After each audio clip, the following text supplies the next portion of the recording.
Okay guys, if you have the 2005, this is a Ford F-550, but I believe the 250, 350, and 550s, all three have the same pump. So this is the fuel pump off of a 2005 F-550. We just got the box in. It is an E38000. That's your part number. And this is just beautiful the way they come. So the filter is still in there as well. In this case, this would mount to the frame of the driver's side. So go to your driver's door, go underneath the frame, and on the outside of the frame you'll see these three studs sticking out, and this will be on the inside of the frame. So it's so simple. You just pull those three, take those three nuts off, pull these four lines, unplug, and look at that. It comes with the extra harness if needed. Beautiful. It's going to be a quick and easy job. So if you need to replace the fuel pump on this truck, here's the video for it. It's going to be easy. Let's get her done. Okay guys, so here we are with our F-550. It's a little cold, a little windy. I hope you can hear me okay. So let's crawl up underneath here. We're on the driver's side, and let's crawl up underneath the frame. Okay guys, so now I'm underneath the driver's door on the inside of the frame. I want to give you a quick rundown of what tools you're going to need. You're going to need a straight screwdriver, and that's for the clips on the right side of the pump. You're going to need a needle nose pliers, and those clips are electrical. A pair of needle nose pliers for the lines on the left side of the pump. You're going to use the 1/2 inch extension and 3/8 drive ratchet. The 1/2 inch is for the 3 bolts that are on the outside of the pump that hold it to the frame. You can also use that to disconnect both battery cables before you get started. Then there's this little tool here, and I'm sure you guys have seen them before if you've done any type of Chevy work. Ford too, I guess.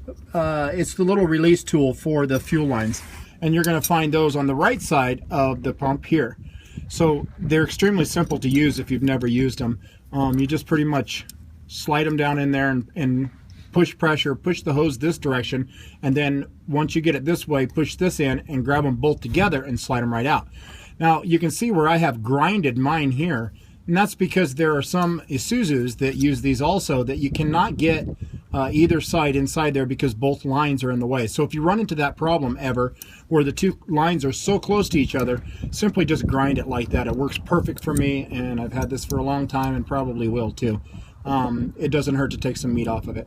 Okay, so let's go ahead and disconnect those two lines there. And again, both negative battery cables, not just one. Pull them both off on this truck. And I've already done that. So let's disconnect these lines. Our electrical, there's this one and this one back in here, and then we'll disconnect both of these lines. Then the process is the 3 nuts on the other side. Pull the whole assembly, put the new E38000 in, and you're good to go. That's the part number, by the way, if you need it, E38000. If you're changing just the filter, it's going to be an E2340, and I have a video on that as well if you need just that.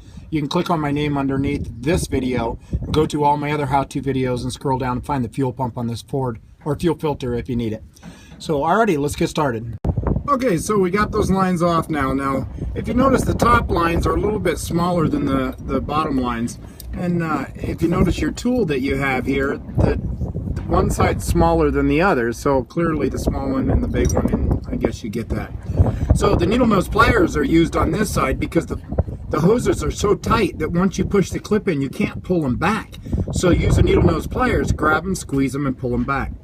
Okay, and so the electrical clips, if you got both of those unplugged, great. I just noticed in that E38000 box, the whole new little harness here from 1 clip to 2 is there. So I've disconnected just that one that goes right up in there, and we'll just leave those on the old pump slash filter.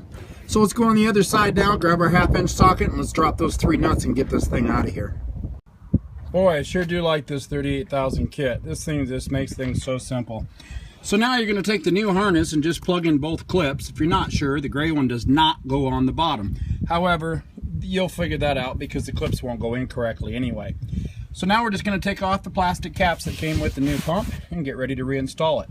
Now, if you bought those lines at all, those 4 lines, taking them off, and you probably custom and said, how come this is not a Chevy with a 5/8 and 11/16 on one on each side? You're going to be happy that it is now a Ford. As much as you know me, I don't care too much for Ford. I enjoy those Chevys. This is where Ford's not too bad. And some Chevy product does it as well, I guess, on the newer fuel tanks. But those lines are just going to snap right in now. There's no adjustment, no nothing. Push them as hard as you can and they clip.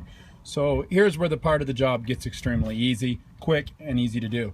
So let's get up underneath there. Let's pull the caps. Let's go ahead and put the lines on. But first, let's do it backwards. Let's go ahead and put our mounting nuts on first, those 3. Slide it through the hole, put the 3 nuts on, then we'll crawl under, put the caps on, and get all those hooked up. Okay, so I got the 3 nuts on the other side. I jumped the gun and snapped these 2 in place. I wanted to show you how they were done, but I jumped on it a little bit quick. So let's go ahead and pull those 2 caps off. And again, small hose goes on the small line, big one on the big line. Listen. Hear that click? That's how you know it's secure. So go ahead and throw the both of those on. Take your plug there and plug her back in. And then I'm going to show you how to prime this up. Most of you probably know, but let's do it the right way. Okay guys, so we have both negative cables hooked back up. Now we're going to prime up the system. And again, some of you may know how to do this. I'm sure most of you do. But just in case, and I'm sorry it's so dark, but just in case, we're turning the key to the on position all the way right before start.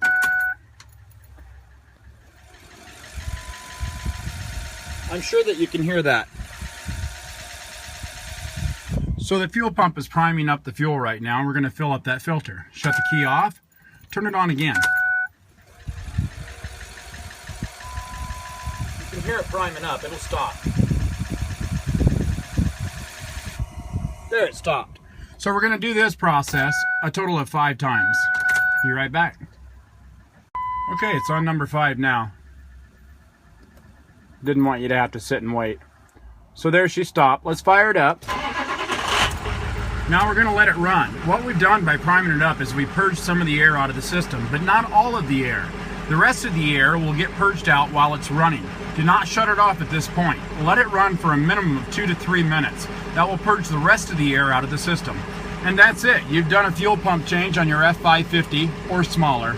I hope this video helped you out. Please click like if you liked it. Please click subscribe. If you need to know how to change that filter, you can click on my name under this video and go to all my other how-to videos, and there is a filter change on this as well. So again, I hope it helped you out. Enjoy.